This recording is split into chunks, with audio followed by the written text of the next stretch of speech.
Can we stand for pledge allegiance, please? I pledge allegiance to the flag of the United States of America and to the republic for which it stands, one nation, under God, indivisible, with liberty and justice for all.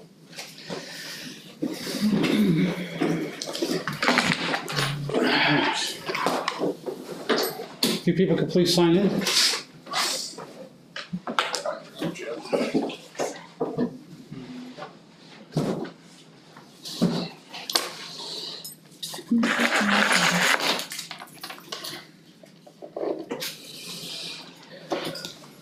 Is there any public participation at the start of the meeting? Yes. I'd just like to make a brief comment about public participation. Public comment and participation is held to encourage the audience in information sharing and discussion, used to increase awareness of an issue or proposal, and can be a starting point for ongoing means of engaging further public involvement. When done well, they help build a feeling of community. So in that vein, I'd like to offer some ground rules for public participation. Listen actively, respect others when they are talking and their ideas and opinions. The goal is not necessarily to agree, it is to gain a deeper understanding. Unruly or disruptive persons will be asked to leave the meeting. The speaker must identify themselves and their town of residency for the record. Try to prevent no side conversations. Give everyone a chance to share their opinion before somebody else speaks. Try to keep your comments concise and on topic. And repetitive comments and repetitious comments will be curtailed. Again, please do not interrupt others and try to be respectful of others. That being said, who would like to start? I'd like to start. Okay. My name's Sean Tatro. I own the lot at 204 Little Shores Road. Okay. Recently had a mediation with Mr. McDonough, your lawyer, the town's lawyer. Came to an agreement. I based that agreement off, I pretty much ran out of money since all this started. I've spent around $16,000 between lawyers' fees. Well, let me run through this. I bought the lot in 2013. 2014 came around. I got a little flack from the association on the Sewell Shores Road about cars in the road. So I came down here to town hall and I talked to the building inspector. I said, I need to get a driveway permit if I can. Told him about the association. They don't like the cars on the roads, not much room. And he said, okay. He's like, well, it's a private road, right? You're on the private part, the dirt part. And I responded, yes. He says, you already have a lot number. I said, yeah, it's 204. He said, well, you don't need a permit then for that. It's a private road. So I said, well, I'm going to have to take down probably 3 or 4 trees, the driveway to get in. There's going to be some retaining walls and some landscaping stuff. Went over it with him. Who was this at the time? Mike. Back in 2014? It was either 14 or might have been 15. Okay. So I got that all done. No problems from that time on. And I think it was 2016. I received also I asked about the dock, and he told me that I didn't need a permit for the dock. That's been there for quite a while. Anyway, 2016, my tax bill has doubled, more than doubled, actually. So a little hot-headed sometimes. I come in like, what is going on? Well, go in there and sit with the guy that did the assessing, and I believe it was the building inspector. And I said, why have my taxes doubled on this lot, And he said, well, we changed our non-conforming lot laws, so you now have a buildable lot. We're going to be issuing building permits. I said, oh, okay. And I said, well, what about, the septic having to be, because I thought septic had to be 100 feet off the water. And his reply was, well, the town, if the lot's a deeded, recorded, buildable lot pre-1973, the town has to work with you. And if it's a recorded, buildable lot pre-1970, the state has to work with you. This is what I was told here at the town. Kind of made sense. I'm like, oh, that makes sense. So you know, my dream since I was a little kid is to live on the lake, so I was pretty excited.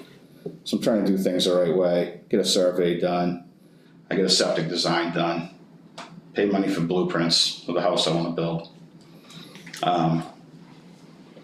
You know, so then in the meantime, I'm like, well, this is taking a little while. So I wanted to build a shed because, you know, my whole family lives here in town, brothers, nieces, nephews, family, in-laws. So I wanted to build a shed to keep all of our stuff in while we're down there, boating stuff, whatever. I came in again to the town, asked to build I said, you know, I want to build a shed at the lake. I, you know, need to keep stuff there. I'd like to get temp power down there in case, you know, in case I'd like to have power there. He said, what size is the shed? I said, well, it's 12 by 16. He said, well, it's 192 square feet. He goes, we follow the IRC code, so anything under 200 square feet, you know, you don't need a building permit. I said, no, okay. All right, built the shed. Never heard anything. Got the temp power done the way that they wanted it done, CMP. That's permitted through the town. They sent a letter saying, you know, is everything in compliance? Is everything okay? Yeah, everything's fine. Signed off. Yeah. Then all of a sudden, everything starts falling apart. I noticed the house going up like 17 feet from the water. Everything seems a little weird. I come in, I'm like, what's going on? You know. And then all of a sudden, oh, sorry, he gets fired. You come in, you know, new selectmen. You know, they shut down everything. No more, you can't build houses there anymore. You know, I'm like, what? I'm trying to do this the right way. I just spent a ton of money getting ready to build my dream home. And all of a sudden I can't do it because I didn't rush down and, you know, trying to get septic design done and everything, which is usually need that for a building permit. Anyway, May rolls around, receive a citation from you guys. No mention of the dock at the time. What was it, driveway, retaining walls, shed. I said, well, you know, I was okayed all this by the other guy. What do you propose that I do? Tear everything down. I'm like, what do you mean? Driveway, retaining walls. Like, you gotta be kidding me. So now, basically, on good faith from the town and its building inspector, I've spent nearly $16,000, lawyer's fees, and all this stuff. And I did go to mediation with you guys, and I've got no money left. You know, it's not like I'm a millionaire. I can't go up against the town's tax money to fight this in court. Do I think I'd win? Real good chance. The past code enforcement was willing to go to court with me. And, you know, to say that I had come in because you guys' case was, I did this all maliciously. You know, which I proved wasn't true. I never came into town hall to ask about anything. I just did all this. Not true at all. I proved that the other day. And the other thing was the other point that the lawyer and Mr. McDonough made was, well, you did work after you received the citations. And I also proved that wasn't true. So here I am. I got to tear down a $10,000 shed, get rid of it. I don't know how much that's going to cost. $4,500 fine. So yeah, I just wanted to give my story. What you guys doing isn't right. It's pretty much strong arming residents. You guys are supposed to be for the people. It's not their fault. It's not our fault that the town had made mistakes.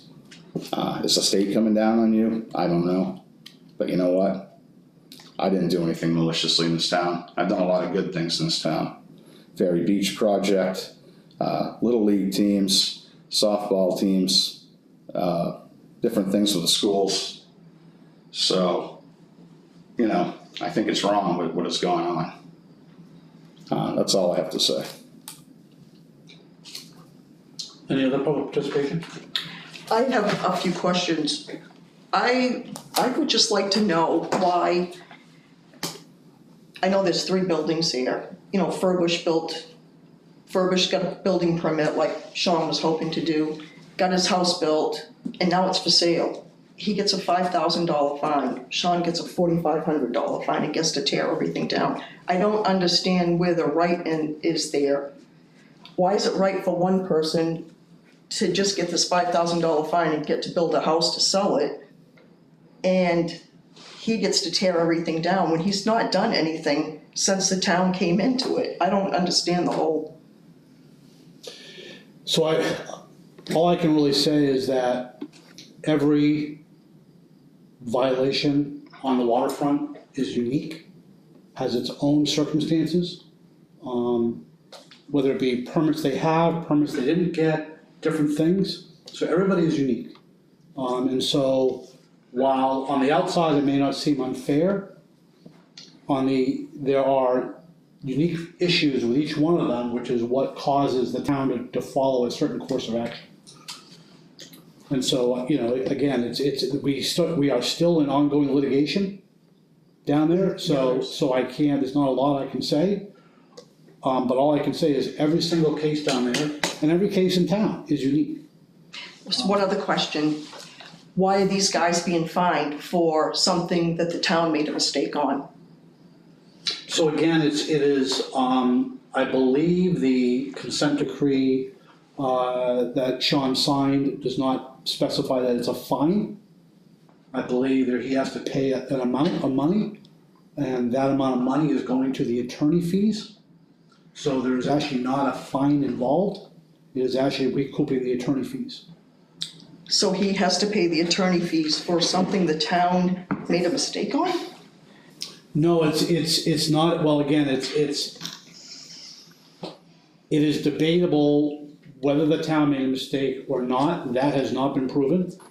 For the same reason that it has not been proven that Sean made a mistake. Okay, nothing's gone to court. People can say what they want to say. We can say what we want to say. Sean can say what we want to say. That's why you go to mediation. So how does So that? mediation was agreed upon. Sean signed off. The consent decree was written by Sean's attorney. He signed it. I'm assuming with advice of his counsel. So, you know what I'm saying? Whether he admits to that or not admits to that or whatever, there's no, you know, you're saying that the town made a mistake. I'm not admitting the town made a mistake. I don't know. I will say that enforcement, the town had issues with enforcement actions in the past. And we were in trouble with the DEP, and this started about the summer of last year. And so that I do know for a fact, because I got letters from the DEP specifying this. But how does that go back to them making mistakes? So DEP is the one who brought his property to our attention as well. So the town didn't go looking for it. Okay, the town, so that was brought to our attention by DEP. It was brought to our attention by the former landowner. So there's different people that brought that to our attention. We didn't go out looking. We didn't say, oh, what's this down here? Let's go do it. No.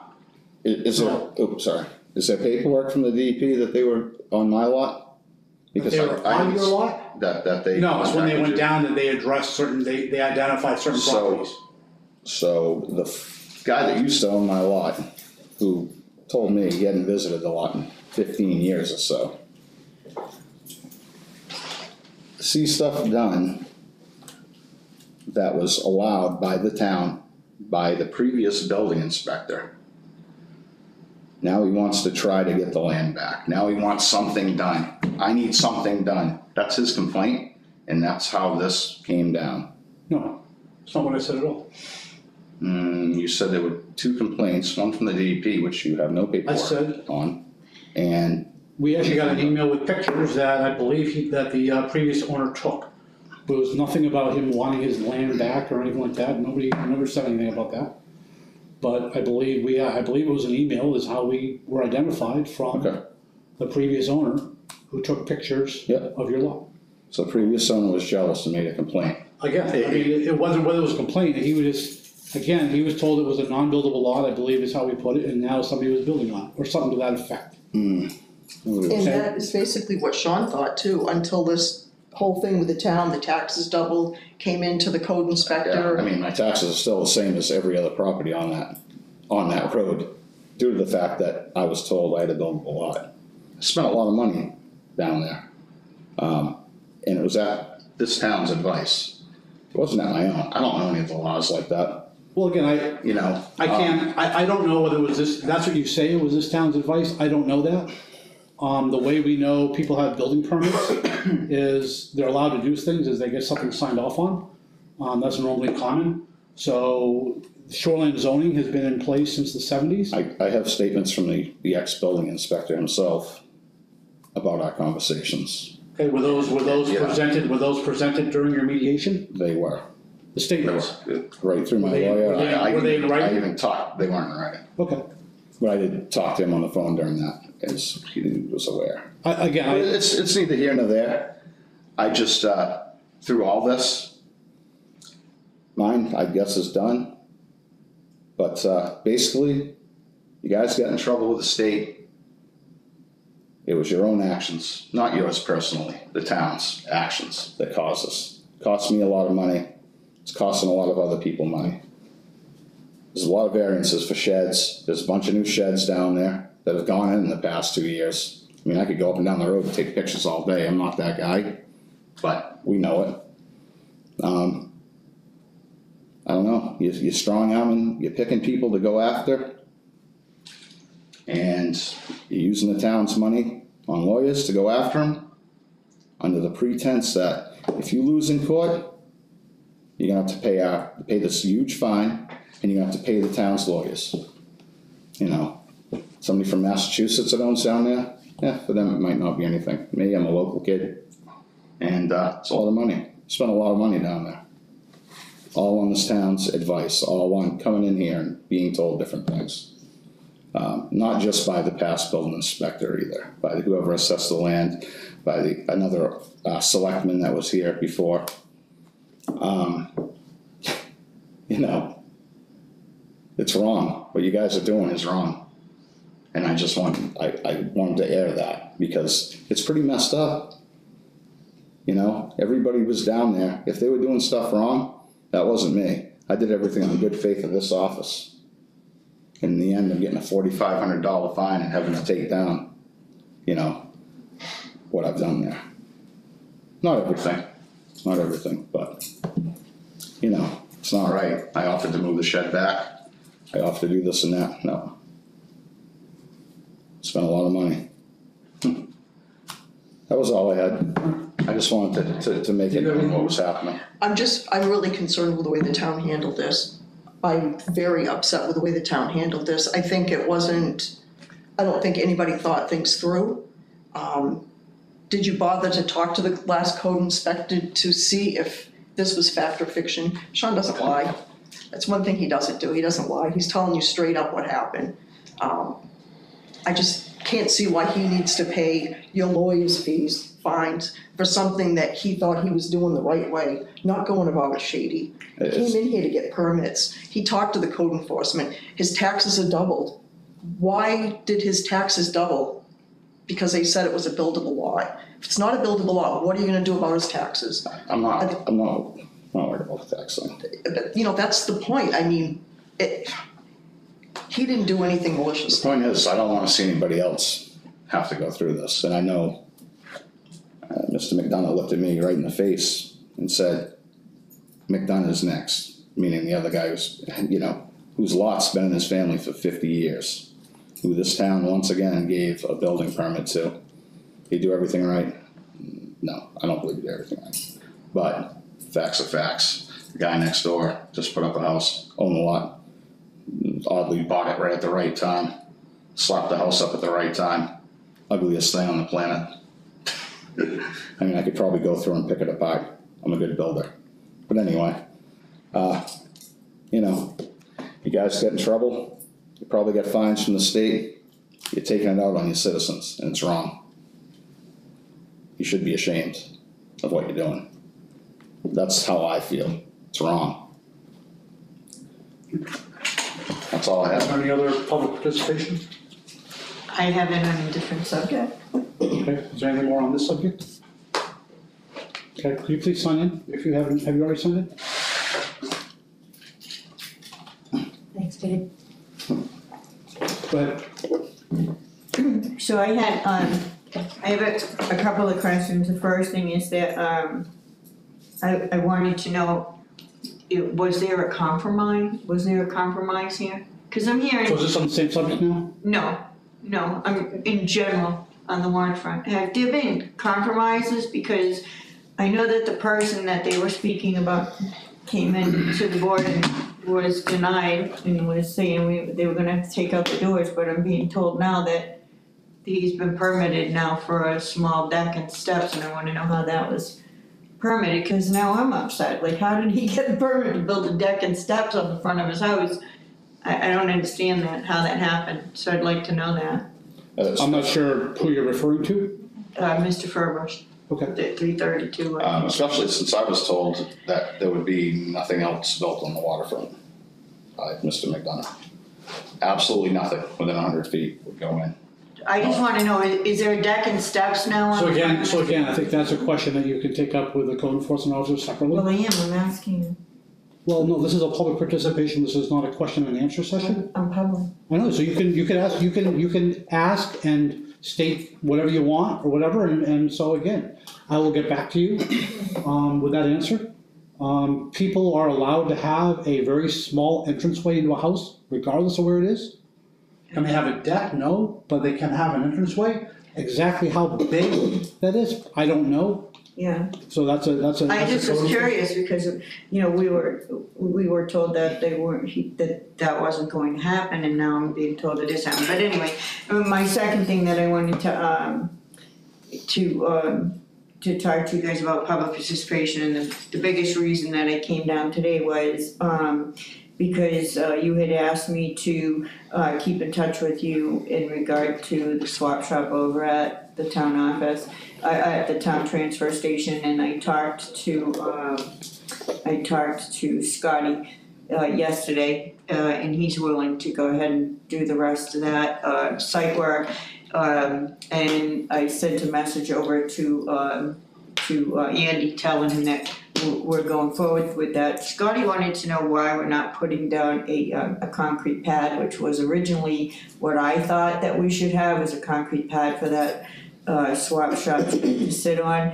And the former board said that they would rather me not put a concrete pad on there, but Scott was kind of in agreement with me, and I know he does concrete, and just to put it out there. This board said that? No, I said a former board, but Scott was trying to be, just to disclose, he told me that he can have nothing to do with the concrete, nothing to do with picking it or pouring it. Just to disclose, he was very up and honest with that, but when we were talking, he did feel that that I was right about that, and that there should be concrete. And so I just want a determination from you guys if you want me to go that route and attempt to get the donation of the concrete to pour a pad underneath the shed, or you don't. Because I know we've kicked it around a little bit, but I don't think it was ever a definitive answer. And I know the former board forbid the concrete. So whether you give me an answer today or not, it's not a big deal. No, I guess I'm confused, because I thought this board, absent this Paul, so with this board, Laura and I with Paul, the other Paul, I thought we were the ones who gave you the go-ahead on the swap shop. On the swap shop, right, but I'm talking specifically now about a concrete pad. No, I understand that, but I don't remember that ever coming up. It didn't, it was with the former board, and they said no concrete. Okay. And then I've never brought it back on the table again because they had already said no. But now, Scott said to me, why aren't you putting a concrete pad down? And I said I really wanted one, but the former board said no. So I guess I'm asking you guys what your thoughts are, or even if you want to ask the code enforcement what his thoughts are. It would just be a concrete pad large enough to go underneath. Yeah, I mean, we haven't discussed it, we can certainly bring it up, we can certainly discuss it. Right, I just talked to Scotty about it yesterday, like I said, Sure. So that's why I came here today to talk to you about that. The second thing that I wanted to talk to you about is, I know what the other thing is. We are canceling the comprehensive plan committee meeting tonight, so if you guys need to go a little bit further. I got actually I got 3 replies. One was they can't make it, one was I'll be there, and one was, is there gonna be enough people for a quorum? Cause I don't wanna come and waste my time if there isn't, and I'm just not sure that there is. So I'm just gonna cancel it and tell you guys if you need to utilize extra time, you don't have to worry about a 6:30 meeting with us because Okay. I'm not gonna call you guys to end your meeting if you need the extra time when I'm not sure I'm gonna have quorum. So that was the other thing. Deb, what are you building down there? A shed? Shit. I do have another question. You stop it. Yeah, just, I do, yeah, just let me, are you all done? I wasn't. I do have another question. Yeah. So I just wanna get this right, so Mr. Furbush's lot was grandfathered a buildable lot? I'm not sure there was anything grandfathered about it, I'm not positive on that. So I guess my question is, why is he able to build this house and now he's adding a deck and steps and if it was not a buildable lot? So I don't think he's adding a deck. I think he just steps into his house. Okay, why was he allowed to even build a house if it's a non-buildable lot and now he's keeping it and he's selling it? So again, we've had plenty of discussion about that in the past. Again, he was in violation as well, so there's all sorts of legal stuff that the town looked into. And so I guess every lot is individual. So it's every violation is unique and has unique circumstances. So he builds a house, he gets to sell it on a non-buildable lot, he gets a $5,000 fine, and he gets to keep that house and sell it.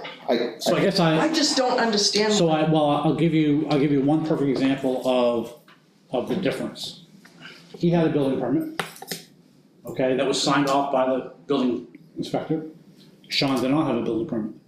He didn't build anything yet. Do you guys follow the IRC code? He had a shed. So there's two separate, that's where they're unique. So they're not the same, okay? If we go measure the distance away from the water, my guess is that, I haven't measured it and I haven't seen the measurements, but based on the pictures I've seen, Sean's is probably closer to the water than Furbush's. So again, there's a difference. So that's what I'm saying, is every place is unique. House, shed. Okay, it's still a building on, they are both still violations So of the basically, shoreline if Sean zone. had got a building permit and jumped on the house, he would be ahead of the game. Yeah, if I built a box like. If he had a building permit, I mean, he didn't have a building permit. I thought He got the electrical permit, he was told he did not need a permit for the shed because it was a certain size by the town code enforcement. So that's where I'm really hung up with, this guy does a whole house on a non-buildable lot, he gets a $5,000 fine, now he can build this 3-story house to sell that's maybe 20 feet from the water's edge. But Sean has to tear his shed down that doesn't have any plumbing in it, it's just a shed. It's a shed where we store stuff. I mean, I don't get how that's fair, that really bothers me. I understand everything is different, but it almost seems like it depends on who you are, how far you get. That's what I'm getting out of this. It just does not seem right. I thought with Furbush, wasn't the first agreement that he had an illegal house? Wasn't that the deal that was originally gonna be signed, that you guys deemed it an illegal house in a letter? And that would've kinda stopped him from selling it? Because he's the only one that did anything down that doesn't plan on staying. I doubt he stayed there a night. Not that it's here or there. It's still, even with his situation, I've got no problem with him. Because once again, it wasn't his fault. He shouldn't have been fined at all. This all goes back to the town. So basically but still, I thought it was deemed an illegal house at first, from what I had Wasn't there some sort of ordinance with the size of the shed that you were allowed to build without a permit that you were told, or something like that? Yeah, it's the IRC code, they do follow it here in town, but. That's just where I'm hung up on this. How is that fair? I just don't see where the fairness is at all in that. Is it depending on who you are in this town, how far you get? No, it makes no difference depending on who you are. It's the circumstances sure in heck don't show it. I mean, Sean's done nothing wrong. He's come in here every time to get permission for everything he's done. It's just, but you're saying, oh, because you don't have it in writing, that just doesn't, do you want something in writing from the last code enforcement? We'd be happy to get it for you.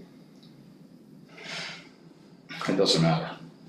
No, I think it does matter, so that these people know that you didn't do anything maliciously. I could get letters from probably 30 different building inspectors all over the state of New Hampshire and Maine as to my character. Again, I mean, nobody here is addressing a I character. know Milton Shapley. Nobody's addressing a character. Oh, really? I disagree with that. When you say Sean Tatro was a contractor, knew what he was doing, and went ahead and did it anyway, that's total character assassination. That's total defamation of character. So you're not a contractor? It's a contract. I am a contractor. I'm a framing contractor. I don't deal with any of that stuff ever. That's why and I'll tell you, I've relied on a lot of building inspectors over the years. I've been in business 25 years, and they'll all vouch for me to the end, including some that are really tough. So I am a contractor. Did I do anything maliciously down there? No, not at all. I did everything under the advice of this town. But anyway, you guys have a good night. And I just want to be heard on the whole thing, because hopefully it'll reach people, and maybe people start standing up for themselves, because you are bullying and strong-arming people with taxpayers' money. So you guys have a good night. I just wanted to make sure that all the selectmen were aware of what was going on, because I didn't know if it was just something that you and Mr. McDonough knew, or if everybody else was aware of. You know, Sean spoke very frankly about everything that had went on at this, every step of the way. And as far as saying he continued to do stuff, he's not done anything. He replaced the old dock that was sitting there since he bought it. But that's the only thing he's done, because it was pretty rotten and the kids were gonna get hurt on it. That's the only thing. The shed's been there for, 2 years now? So to say he continued to do stuff, that's not facts. That's not factual at all. We go down there as a family, we have fun, we swim, they boat, they water ski, just like everybody else on the lake. He's not done anything since you guys have told him to stop. Furbush did, and so did the other guy. Sean did not. Sean had his electrical permit. The next step was going to be getting a building permit, then all this hit the fan. So, I would like you to look at this, the whole big picture, not just the way you've been looking at it. It's not right. I feel bad for the kid. He spent a ton of money doing this. It's my oldest son. He's been in building, like he said, for 25 years. My middle son does site work. They're all do. And Noah, my youngest son, has an oil company. We all do everything the way the town says. I've lived in this town for 6, 7 years now. I moved from Berwick. We follow the law. There's so much in this town that needs to be fixed. This is just a small portion. And I do understand the state's coming down on you, but they did nothing wrong. They did exactly what the town was telling them they could do. And Sean's taxes going down now, it's not buildable. They raised his taxes because it was a buildable lot. I mean, he's paying for a buildable lot that now he's gonna tear everything out. It's crazy. It's not right. It's not just him you're affecting, it's like the family. The kids, swimming, having fun, just like all the other kids on the lake. They don't destroy anything. They've been taught better than that. So anyways, that's all I have to say. Okay. Thank you. Thank you.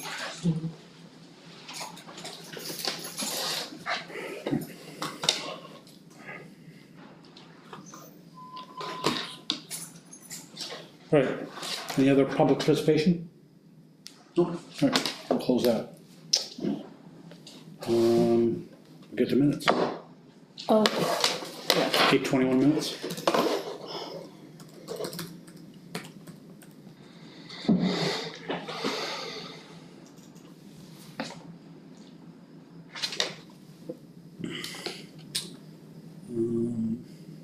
Everybody got those in front of them? I make a motion to accept them as written. Seconded. God, you guys are quick. Well, you just said, did you read them? Yeah, but I haven't. Oh, Okay, all those in favor?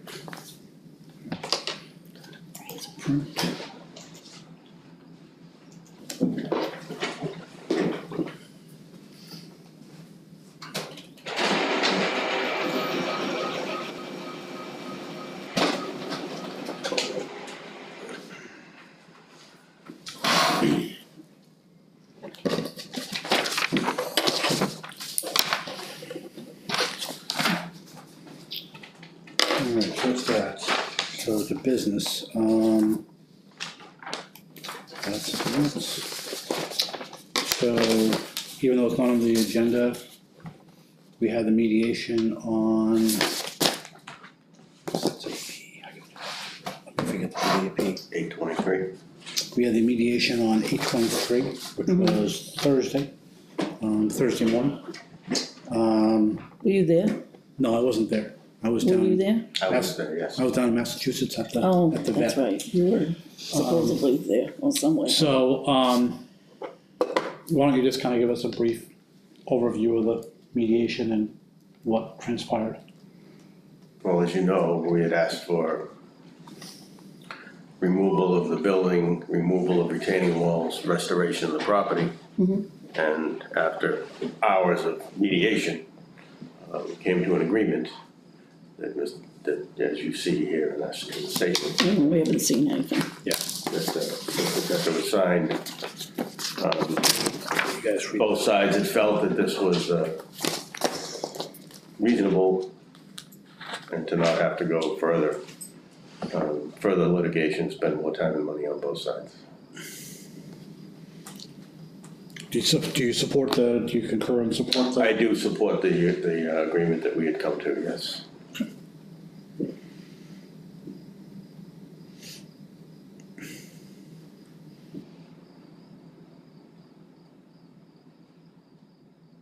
So, the only thing that has to move is the shed. Everything else gets to stay there, right? Isn't that how I'm reading this, like the walls, the deck? The walls, there is no dock, Oh, dock, sorry. which is a seasonal temporary dock, which is an allowed use with a permit. The retaining walls stay, and there will be a replanting involved, revegetation. Because of the trees. Well, because there was an awful lot of, the entire lot's been disturbed from its natural state.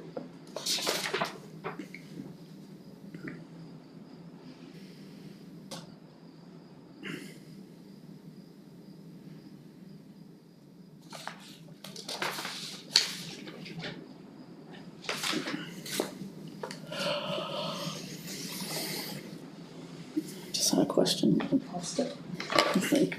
I said I just had a question and I lost it.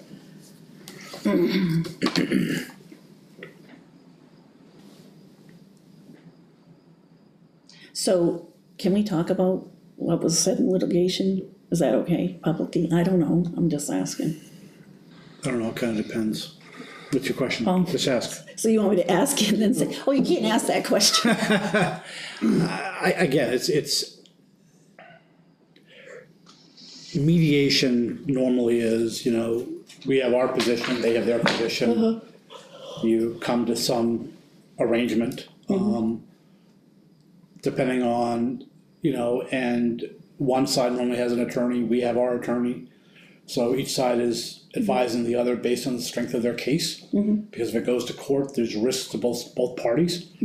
There's a risk that you lose, there's a risk that you might win, but you may not lose. So I mean, again, how much do you give? It's no different than any other negotiation.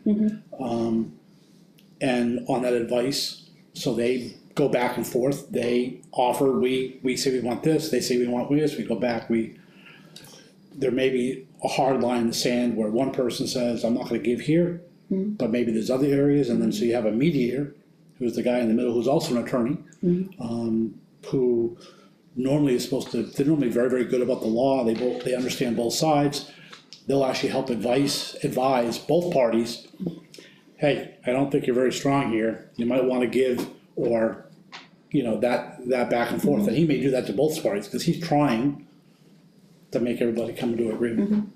So, and normally whatever that agreement is, both sides aren't gonna be happy with it, completely happy with it.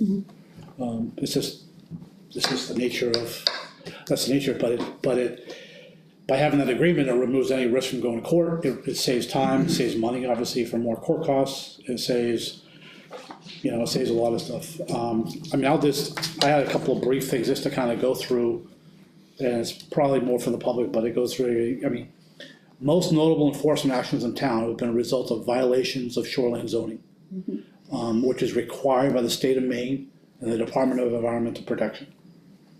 And we have a shoreline zoning ordinance that models that we're required to enforce. Last summer, the town was very close to getting fined by the state for not enforcing shoreline zoning. We had violations that had not been addressed for over 3 years. You weren't, but you certainly were aware at the time. All the violations have been either reported to us by DEP and or residents. So it's not us. A lot of the ones that we're dealing with now are ones that were identified to us. We haven't been going out looking for them per se. And we don't go out looking for them. Steve doesn't have enough time. He may, if he's going out to do an inspection and he sees a violation, then that's a different story, but he doesn't have enough time to go out looking and see what I can find type of thing. Upon investigation, if the town finds a violation and the building is still in progress, the town will typically issue a stop work order, which means all work must stop. We will then send out a letter called a notice of violation, which specifies what the violation is and the corrective action we expect to be taken. Sometimes the CEO will just speak to the landowner before there is a need to send a letter. So again, hey, you did this wrong, you need to fix this. Okay, I'll fix it. Boom, no need for a letter, right? I mean, that's a preferred way. That's a preferred way if you can get away with it. The majority of violations are dealt with no paper trail. Yep. Regardless, the letter will have a due date. So if a letter does get sent out, it'll have a due date. They have to do by a certain time. If after this due date, the corrective action has not been completed, or no other arrangement has been made with the town, because again, if they get a letter, they can come in, talk to the code enforcement officer, hey, let's try to work this out, blah, blah, blah. You know, if they have suggestions, they can do that. But if that hasn't been done, then the selectmen may decide as a board to bring legal action in district court under what's called an 80K, which is the rule of court under which the towns enforce their land use ordinances. So that's what happened, and this board voted unanimously to refer it to our attorneys to proceed in district court.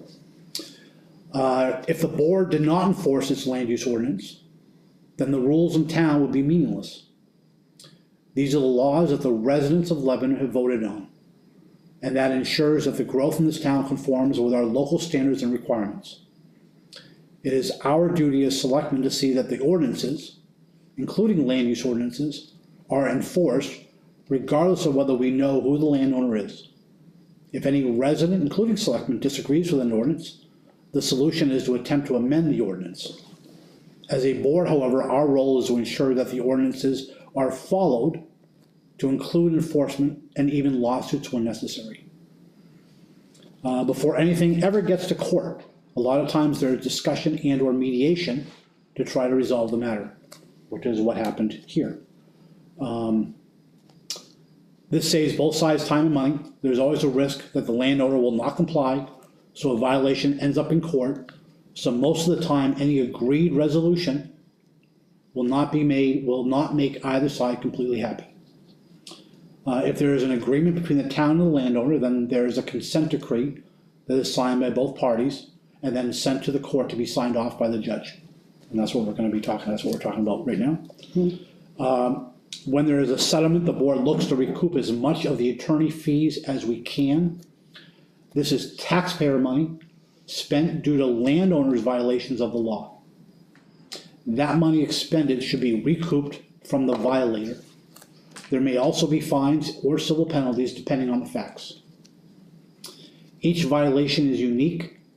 Things like the number of violations present, a landowner's knowledge or lack thereof, cooperation, attempts to comply, good faith or bad faith, like violating a stopped work order, etc., all may play a part in enforcement decisions.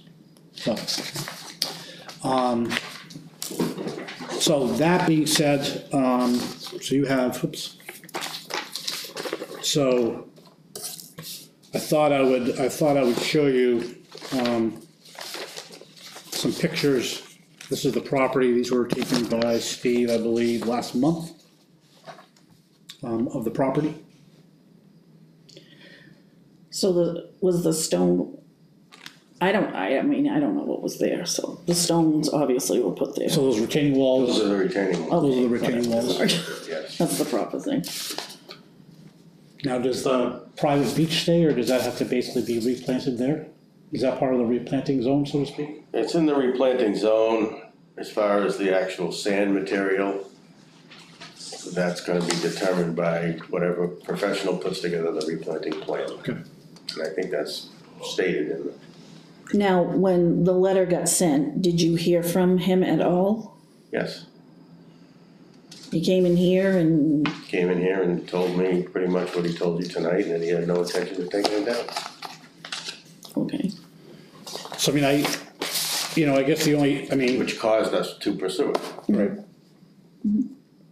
I mean, I guess something of note is I don't see any boats in there or life vests or anything else. I see a bed, I see a fridge, I see a dresser. So I know. those aren't normally in a shed, but that's what it's being called. So, so you guys have read this. Do you guys have any questions? yes, Go ahead. of course. Go ahead. No, go ahead. The buildable lot thing, what, did that happen? It wasn't buildable and it is buildable? I mean, I don't know. That's what So I just. Or the assessment. I do believe back in 15, 16 timeframe, there was a bit of confusion regarding grandfathered lots, what are grandfathered. I think some people thought this new lot size ordinance was gonna grandfather lots or now allow them, again, buildable lots. There's a grandfather lot of record, which is Yes. that 73 thing. Yes, And all that really means is that you don't have to meet the 2 acre requirement. You still have to meet all the setbacks, am I correct? That's correct. So you still have to be 50. so this lot is not built, Whether it's not 2 acres. buildable or not buildable is not the The issue, question. it's the It's whether you setbacks. can meet the setbacks Yeah, okay, and get a shoreline zoning where it's on the water. If it wasn't on the water, then it's purely a matter of can you meet the 50-foot setback from the road and 25 from your boundaries? If you can, that's whatever. isn't building that you pretty can do. close, like almost on the water, Yes. isn't it? So the question How is, far is it from the water? I didn't measure it, but I'd say somewhere between 4 and 7 feet. Yeah, it looked, when I saw it, and I thought we saw a different picture, that it almost looked like it was sitting on the rocks, on the water. Yeah. so I mean, again, shoreline zoning, you need to meet setbacks I get that, yeah. from the water. So that's where shoreline comes in. That's been in the 70s. You need a shoreline zoning permit. So yeah, I mean, it's so I'm not going to debate that a previous code enforcement officer may have not enforced correctly down there. But it still doesn't change the fact that they're in violation of the law, which we have to enforce. And if you don't start sometime, then when do you start enforcing?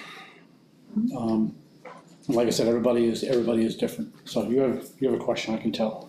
No, my So, zoning training is kicking in, so. well, yeah, well, see, I don't have the zoning training, so. Yeah, well, no, that's not a good thing to have sometimes right Okay, now. good, It's one of good, those okay. things that just makes it harder. Okay, so. Rules. So now he's being charged as a buildable lot? I mean, Well, so that's what I'm. the assessment thing, Yes. his questions regarding the assessment. So that goes back to when Ben did the waterfront assessments. And he changed how the entire waterfront was done back in 2016. And he did it purely based on what they call mechanics, which the mechanics was how much frontage you had. Okay. So it had nothing to do whether it was a buildable lot or not buildable lot or whatever. It had to do with how much frontage you had on, in this case, Northeast Pond. Okay, Which I think was the highest as far as valuations per footage. So that's why, my guess is, without looking into it, that's why those taxes went up. Is because any land on Northeast Pond was then valued higher. A lot of they used to value the land as a base acre, so just like any other land out in town. And then they would increase the value of the house because it was a waterfront house, which is ass backwards. It really should be the land has the waterfront value and the house is, so a cape there is the same as a cape anywhere else, the house is the same as the house, so. absolutely. So that's the intent of the revaluation there. Some people's valuations didn't change because the land went way up, but the house went way down. Raw land obviously would have, because the only thing that could go up was the land. So obviously there was no compromising value for the thing to go down. On this particular lot, I'm not sure, but the last I heard is it's a couple of years in arrears for property taxes, so I'm not sure they've been paid for the last couple of years since that assessment. So I'd have to double check, but as far as that was the last I heard. So if it met setbacks or whatever for the water, they could put something there, maybe, I guess, right? I mean, I don't know, I'm just asking. Cause it's all about the setbacks really then, cause the lot was made before 73. Okay, so basically. Well, that's what I'm just A asking. basic generic statement is, it's a legal grandfathered lot of record that may be built on, provided you can meet today's setback requirements. Okay, so that's what I'm asking, so it's really not, if he can do the setbacks, he can still build there. Maybe not what he wants to build, but he could build something, maybe. If you could meet setback. Right, that's what I wanted to know. Which you couldn't meet setbacks based on shoreline zoning, I believe, correct? Because aren't you supposed to be 100 feet? 100 feet from the water, yes.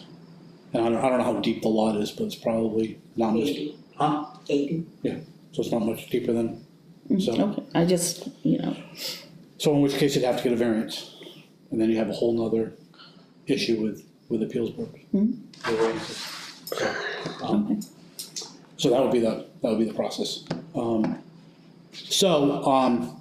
Yeah. Any other questions? All right. So in that case, I have.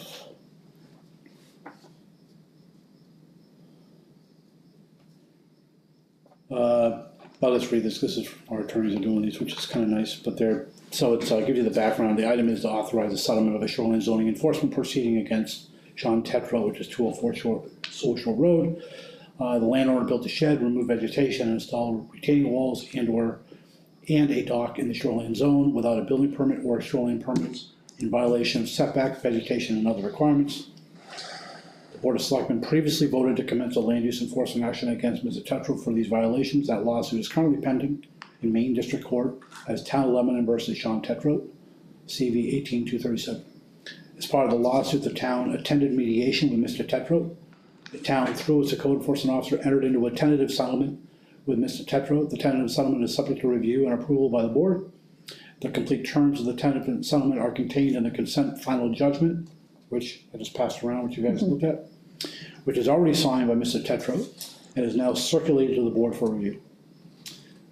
So I'd like to make a motion that the Board of Selectmen authorizes and directs to sign the consent final judgment in a form substantially similar to the document circulated to the board. And then once the consent final judgment is signed by the board, the town attorney is authorized and directed to file the signed judgment with the district court and take all other necessary and proper steps to bring this land use lawsuit to a conclusion on the agreed terms. And the agreed terms are, well, I know, but, so is that the lawyer's fees, is that listed, is the fine listed in there? I guess. Yeah, so basically, basically what this is saying is that by March 1st, 2019, that's next March, that the shed will be removed.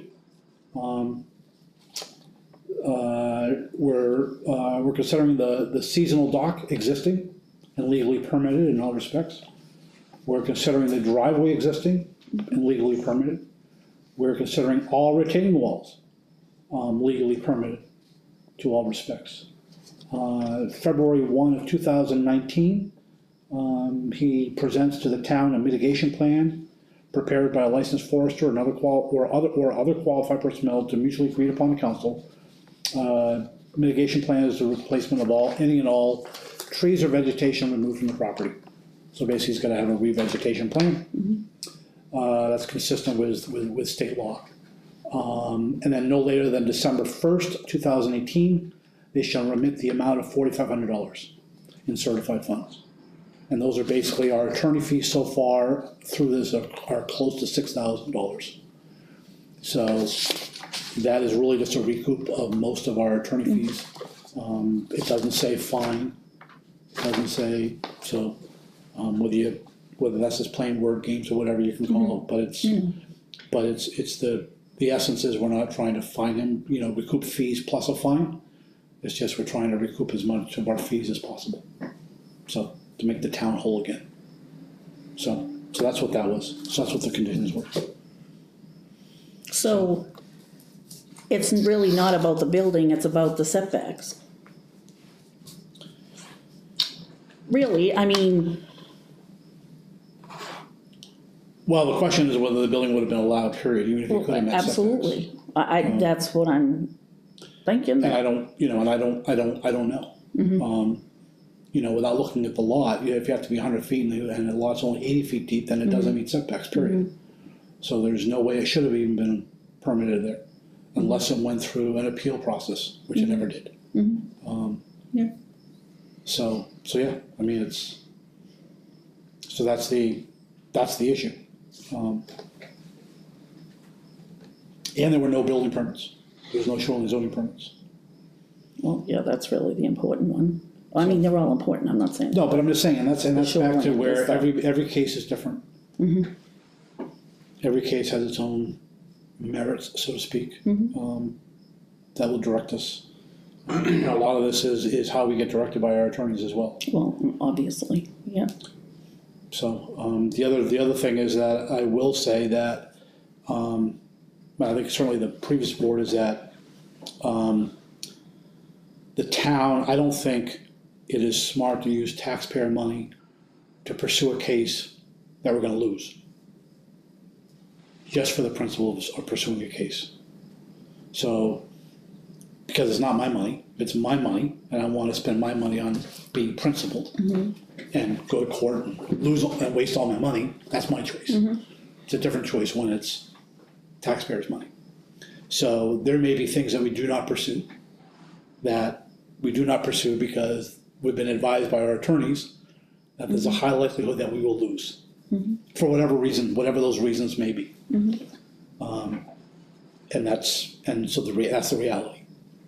And so therefore we will take our legal counsel's advice and therefore not pursue them. So there are others that we will pursue because we have to enforce. Is that assessment gonna be looked at? I mean, should we look at the assessment of It probably should be. It probably should be. Because again, that's partly what we're doing with this whole assessing thing with John O'Donnell, is redoing the entire town at the same time. Is the pure metrics of how he did that mechanical way, purely based on frontage. Again, this is a perfect example of why that doesn't work. It may work for some, it may work for a majority, but it doesn't necessarily, there's flaws in that type of a system. There's no sales ratio. So again, that lot is worth something because it's on the waterfront. Well, I get that. And if you can have a dock, and if you can you can have a dock, and you can put a boat in, and you can tie a boat up there, and you can go out and play on the pond or the lake, there's a value to that. Yeah. How much, I don't know, but that's what an assessor, that's why you look at sales and all that kind of stuff to try to come up with a value. Is that the same as what it's being assessed for now? I don't know. That's what the assessors would have to look and see what raw land is going for. Well, I think they should look at it. Yep. I mean, Yep. I don't have an issue with that, not at all, because it might very well be overvalued. So. So we got a motion on the floor, I'll second it. okay? Do we wanna discuss it any further? So, Are you all set to, Yeah, okay? All those in favor? 0 opposed? Thank you, Steve. Thank you, guys. Sorry to keep you late. Have a good night. Go feed your dog. Thanks. 3 in favor, 0 opposed, 0 abstained, approved. What's today? the 28th Thank you. of August, May 28, yeah. 2018.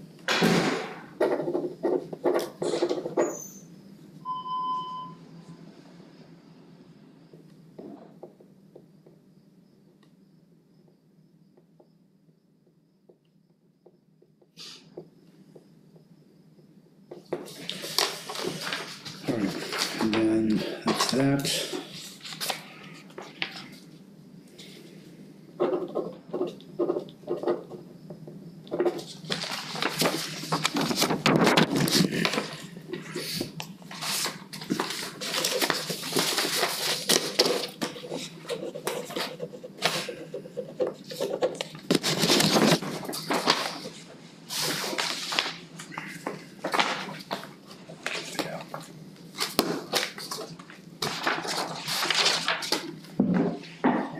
Alright.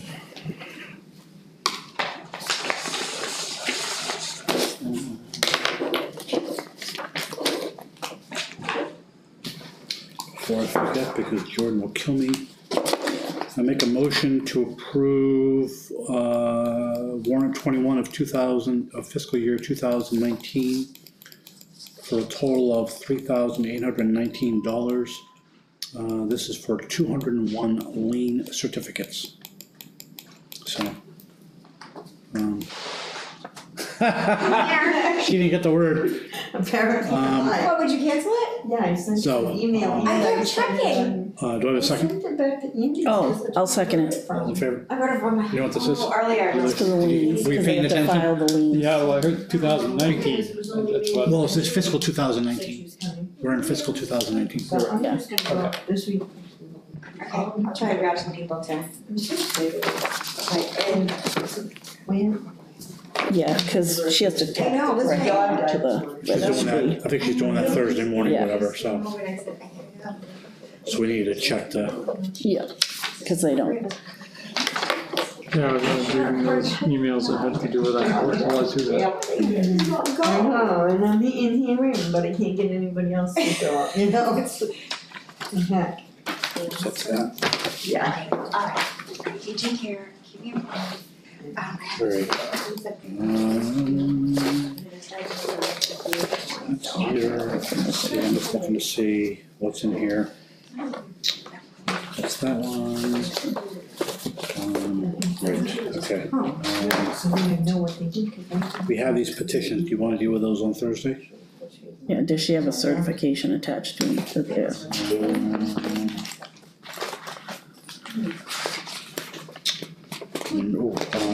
Sarah didn't even.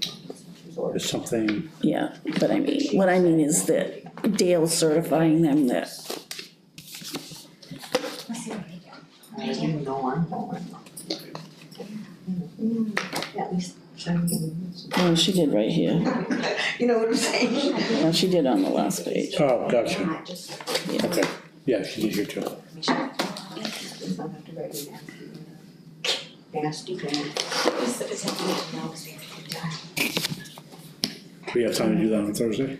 Thank you. Sure, what are we doing on Or you wanna Thursday? do it tonight? No, we can do it on Thursday, You don't have to get out of here anymore, no? no, I don't care, that's fine. So, well, that's something I'll. Well, it's certify, I mean, Yeah, so the, let me just go back to, I think we have other minutes we have to do too. 23rd.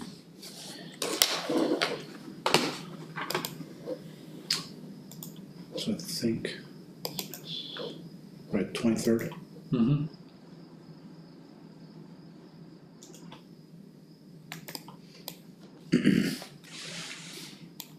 Because on the front of this, it said the 23rd too, she added that in there.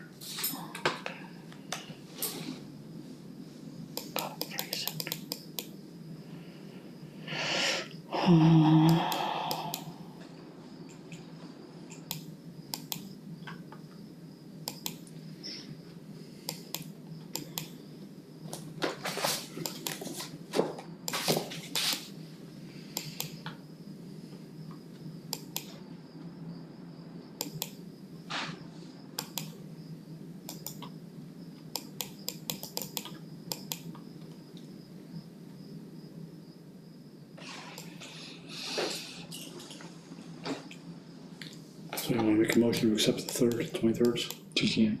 Huh? She wasn't here. Oh, okay, I'll make a motion to accept, Yeah, Thursday, 8/23, 2018 minutes. Seconded. All those in favor? well, I don't need to search for them, cause I can't find them anyway. So I'm looking like, when did we get those?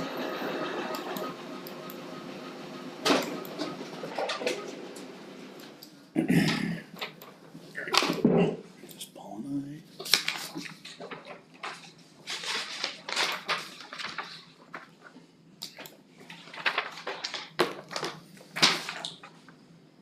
Alright, it's that.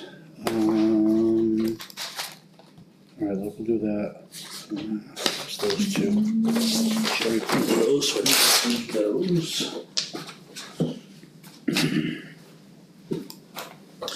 Alright, you wanna do the tax rate calc? Yes.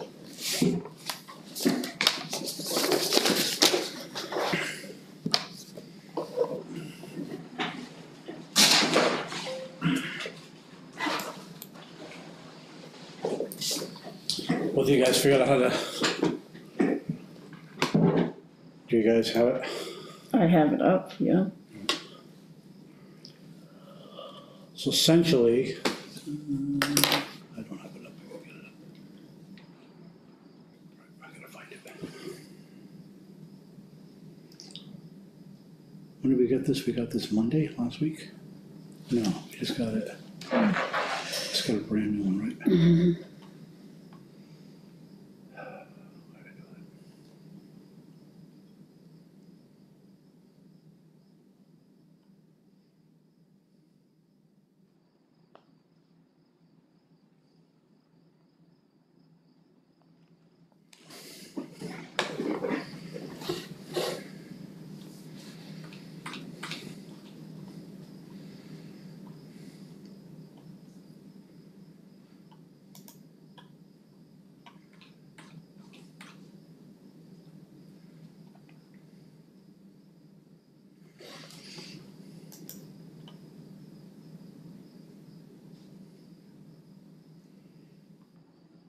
There it is.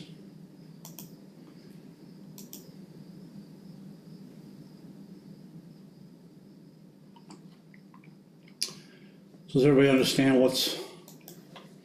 so it's really the second tab, which says 2018, 2017, 2016 that we wanna look at? Are you there, Paul? No. Are you still trying to find it, or Yeah. do you have it open? I had it back home, but I don't have it here. So I sent the email this morning at 8:16. If that helps.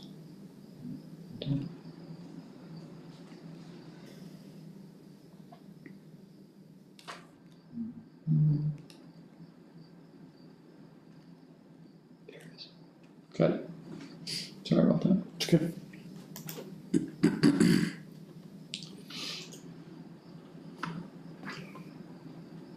When you open it, you should have to hit enable editing.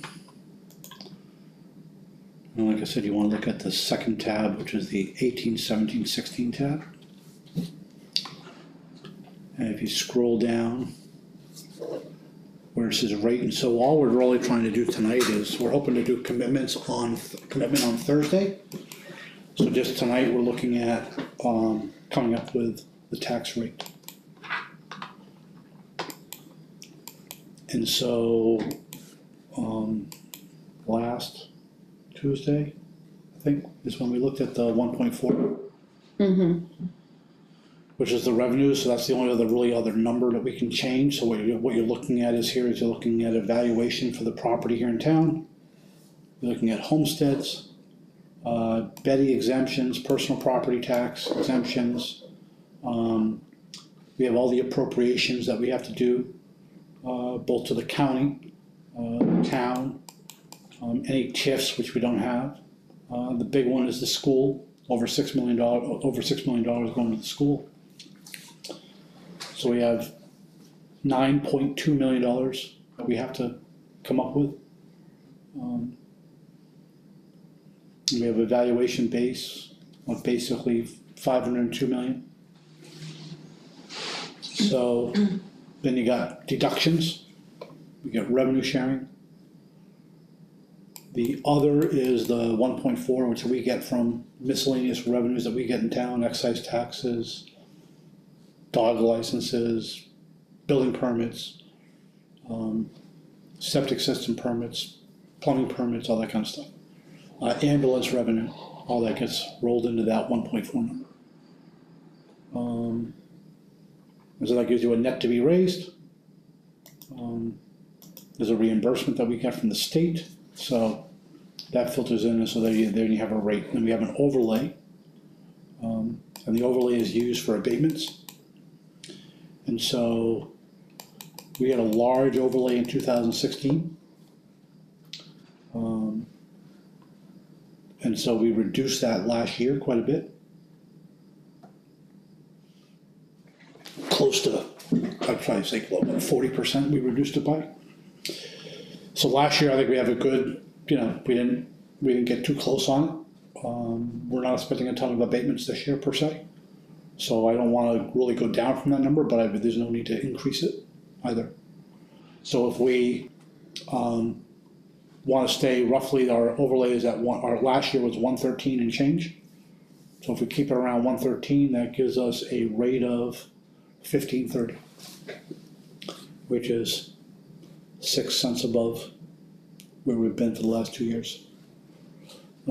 Partly we got a 5% increase in the school taxes, which is kind of hard to overcome. We've had growth in the town, so that helps overcome the increase in budgets for the town. You'll see over in the far left, there's a valuation what went up. So the town overall went up by about 72,000, but the school went up by 278,000. So, basically you need, so the valuation covers the town portion and most of the school, but yeah, could we keep it at 1524, but that drops our overlay down? And I'm not sure that's smart to do. And you'll see there's a minimum rate and a maximum rate that he gives, and that's by state law based on how big your overlay can be. So we are certainly towards the minimum side.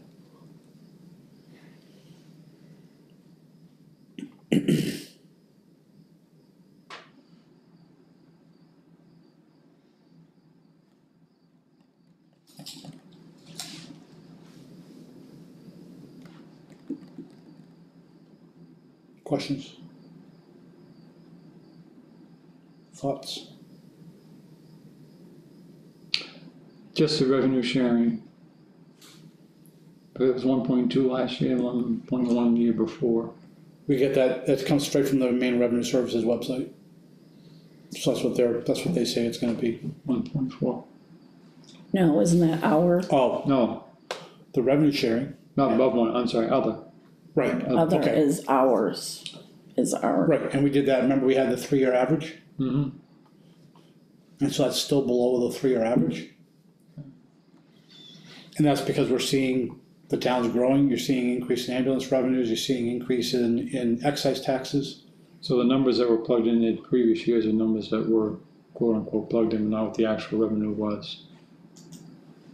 That is correct. Okay. That is correct. The actual revenue is what we were looked at for the 3-year number. Okay. That's why I should phrase the question. Yep, Okay. yep. I do remember going through and I guess we'll go ahead doing that, but I was just Yep. refreshing. Yeah, so that 1.2 was actually what we used last year, not what we actually collected. Okay. Because what we actually collected, I think, was close to 1.6. Okay, That's what we collected last year. okay. And like I said, the average was a little bit over 1.4, which is why 1.4. Because again, if we don't do that, if we just keep it conservative, then all that money just goes back into the general fund. But that means taxes have to go up, and so there's a balance between, Right. so. I don't like seeing the overlay go down, like we was talking originally, so I'll let your word is that. I don't see any. Yeah, that was comfortable last year, it wasn't too, I mean, we had reduced it, I mean, it was at 180 and we dropped it down to 113, I mean, that's huge. And I think 113 was fine. No, I had no questions on that. Do you guys, I'll entertain a motion if you want to set the rate at 1530. Unless you guys want to talk about a different number. You want me to make the motion? You always look at me. I'll make the motion. Okay, there you go. There you go. You happen to be straight across from me. Yeah. Just to ask you a question, sorry, can you tell me what the low and the high was on your average thing? Sorry. 1507 to 1583. So you're right, pretty much dead center on that. No, it's 53 above our number and only 23 below our number. So we're probably only 1/3 up from the minimum. And that's based on what you're allowed to have for an overlay. Yeah, I know how it works, but I didn't know where your parameters were, you could say, I just was curious. Yep.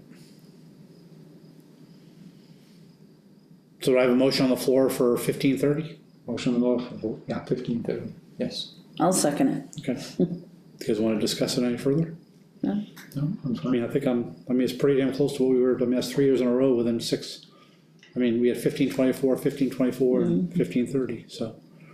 Like I said, I mean, the school is kind of hard to, when the school is up by 5%, it's kind of hard to keep Yeah. everything status quo, so. Excellent, looks a lot better than I thought it was going. Yep, so, all those in favor?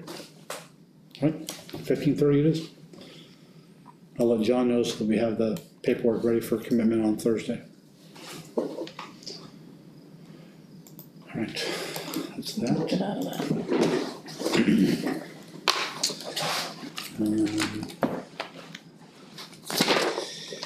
So, next thing is, these petitions.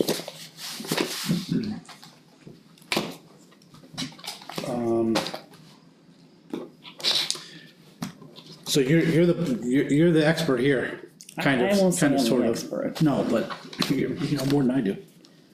So, Can you say that one more time? you know more than I do. So again, I'll do the kind of the easy one, maybe not the easy one, but I mean, so we have a petition here to change the road commissioner from an employee to a position of employee appointed rather than an elected position. Which we were going to put one on very, very similar, except that we put in for 3 years. And the wording is a little bit different. So are we allowed to reject this because we're gonna put ours on? We probably could, but, I would suggest that we, Do we ask the person to withdraw? Is that, I mean, what do we? she knew we were gonna put it on there, correct? Yeah, but I don't think she knew what the language is. And the fact is that, I Well, mean, we we haven't haven't- we never made a motion. Well, not only that, I would suggest that we have legal look at this like we should, Right. everything, Yeah, before we yeah. accept it anyway. So, yeah, But I guess my point is, if we really want 3 years to be on there well, it for the term, do we? doesn't say anything, so, Right. I mean, we could probably, it doesn't I say, mean, we can't change her language. no, absolutely not. No. So, before we accept it, we need to make sure, like, I would send it, just like just the first part of it, just to MMA. We can do that through MMA. Yeah, Yeah. absolutely. Save a little bit of money. Absolutely. Yep. We already pay for them, so let's use them. Yeah, I would just, like the top so they can see how it's written and whatever. should we ask them, we give them what we were considering? Well, they already know And ask because them they that. wrote They're it. the ones who wrote it, right?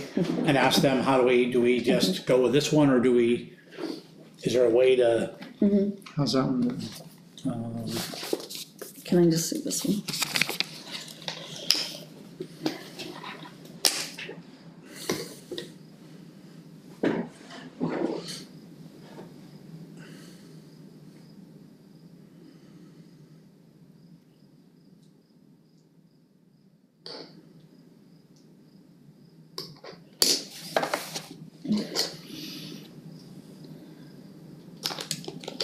Yeah, I would just, like I said, the top part,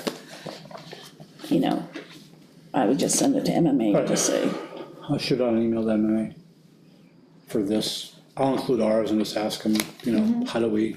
and just make sure they see how the signature part and all that part is too. These? Yeah, just Okay. a little bit of it, Okay. because they changed something to do with petitions, I don't know, a couple of years ago, so just so they can see the whole thing. Just so you know, they came from the town hall, they gave her that petition, so if it's erroneous, it's an error I'm just on saying the town hall. legally- I'm just telling you though, that that's what the town hall gives people for a petition. I'm just saying legally, for us, we always should have, legal look at any Oh, yeah, petition. but when you were saying about the signature portion, I'm just saying, I'm just saying that a couple years ago, they changed some stuff, that's all, I didn't say anything. I didn't realize that we gave out the petition. Did they write the top for her too? So when you come in with a citizen's petition here, or it has been over the past couple of years through various town hall employees, you come in with the wording and you have to give it to town clerk, and town clerk puts it on the petition and hands you back the petitions. So that you can't, and that was done with a previous board because it was said that somebody wrote something and then changed the language after they had the signatures, they changed the language. That was what was said. So now you have to come in with the language and you have to give it to the town clerk, and the town clerk puts it on those petition papers, and then you take it out and have it signed. But that's why they did it like that, Laura, because there were accusations that somebody changed the wording after they got the signatures, and people didn't, I guess, or didn't know what they signed and said that. I'm not saying That was why. anything's wrong, that's not what I'm saying. I know that. I just want you clear that, No, I'm not saying that, I just wanted you to know like the process that they make you go through now for a citizen's petition, and it comes from the town clerk. I don't think she should do that. She might give a blank petition. And that's you guys to decide. No, I'm just saying, I wouldn't do that, The because point is why we wanna reach out to legal. It wouldn't be the first time that we found out that something in town It wasn't was being written wrong. being done Right, correctly. It's just I to wasn't cover- it's talking to about cover. the wording itself, because I don't know, well, actually, I heard who wrote it, but I don't know for sure who well, wrote it it. doesn't matter. Right, what I was commenting on was when you said the part about the signatures, because, yeah, that's how they make you do it here, is you have to come in, give the wording, the town clerk puts it on you, and then you take those out to get it signed, so if it's erroneous here. I'm not and saying not- anything's wrong with it, I'm just protecting us, that's all I'm saying. Right. It has nothing to do, I shouldn't have said what I said. No, it's fine, I just was telling you, because you didn't know, No. so now. I mean, the other question I would have is that there's no date on these. Right, So you can have a stale dated, somebody signed it a year ago, they can change their mind. And there's actually been court cases where, again, how long was the signature valid for? well, there is a date on the 3 to 5 selectmen, right, cause it says like starting in 2000, June. Well, that's for the vote, but I mean, it could have been, somebody could have gotten, arguably, somebody could have gotten a signature starting 3 years ago. And so I don't know if there's a requirement for signatures to have a date on it for when they signed it, no?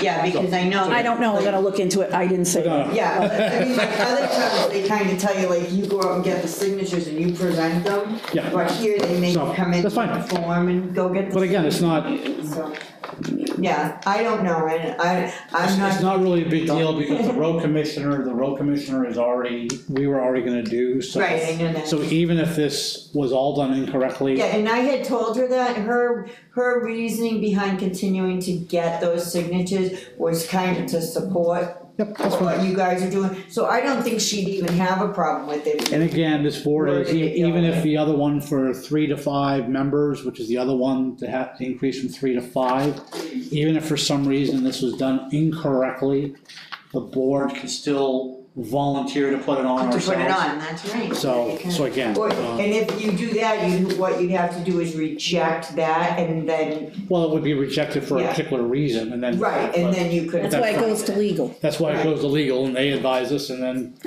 we do what we're told, that's we. So, It scares me. all right, so that's that. We do have an executive session towards the end, because of Yeah. course, we always have personnel issues. Do we have anything else that we need to do before we go there?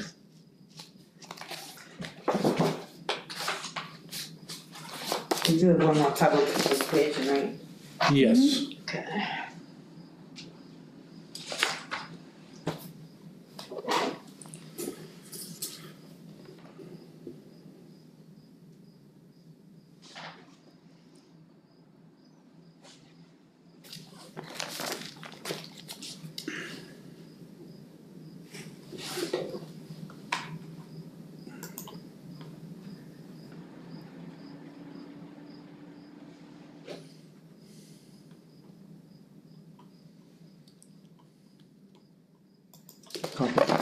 The copier? Copier, Oh, did you see the paperwork? yes, Okay, I think we're getting it by the end, before the end of this week. we are, Yeah. yes, I did, Yeah. So you did see that stuff, okay, yeah. alright. We need to make any vote on that or anything? Yeah, we probably should. Okay.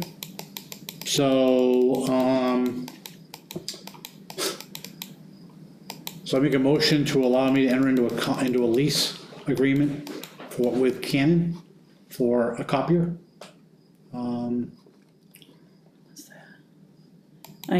You had it, cause you sent it to her, Yep. do you remember when? Basically, it's for the, I think it's $274 a month, I think is what it is. Friday, 24. I think it's, I wanna say it's $274 a month. It is basically exactly the same what we're paying now, well, I shouldn't say exactly the same. We bought this copier, and then we had to we're paying a maintenance agreement as well as a per copy fee, which covers the inks and everything else that we get, so the supplies are free. We're paying a per page for black and white and color. And so what she did is she took the average of what we've been using for the last year for black and white and color, included that in the agreement, that we get that for free. The lease is basically, we don't own the machine anymore, so we're just basically like renting it. And then anything that's over and above those black and white or colors, those costs per page is significantly cheaper than what we were paying before. So, and then the total cost for that, I think, was saving us maybe $2 a month. So like I said, it's roughly $274. And then, but any copies over and above that, we would be saving significantly because the overage numbers are much more reduced. So it was, we're trading in the old one, I think we're getting like $1,100 for it. So that's all part of the contract, that one comes in. We also just joined, we got a big discount because we went to this National IPA GPO program. which is like some national co-op type of thing where you get where Canon gives a lot of discounts, so that helped. And I even asked her in the email, I go, okay, this sounds like a no-brainer, what am I missing? Cause when sometimes sounds too good to be true, it's like, okay. I mean, it's And- all parts, labor, toner. Yep. So, the machine's faster, it's gonna get installed, we'll get training, it will get, so yeah, it really was, so. And then if we did it before the end of the month, we got $500. So again, before the end of this month, we have to take delivery, so that's why we're getting it delivered by Friday. And then we get a $500 credit, which is over and above that, and so we'll just put that on our account, and we'll get basically 2 months of, almost 2 months free. So, it's all good. So I make a motion to enter a contract with Canon for the lease agreement for the copier. Seconded. All those in favor? Okay. What's next? Nothing I'm just looking at. That's not what I have. So that's good call, thanks. Yeah. You got anything else? No, I'm just reading. So. Okay. All right, I'll open up the public participation again. Okay, my turn. So there was a couple of things I wanted to talk to you about that I really don't want to talk to you about, like sitting here in a tense thing. I'm really disturbed about being the chairman of the appeals board. I have a couple issues and I think talking to Paul will help me with that, because I know Paul knows land use. So if you don't mind, Chairman, my questions are more for Paul. Okay. And so please let him help me, okay?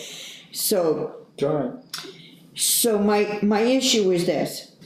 This is the second appeal that we've heard. One was found negatively and one was found positively, that I personally feel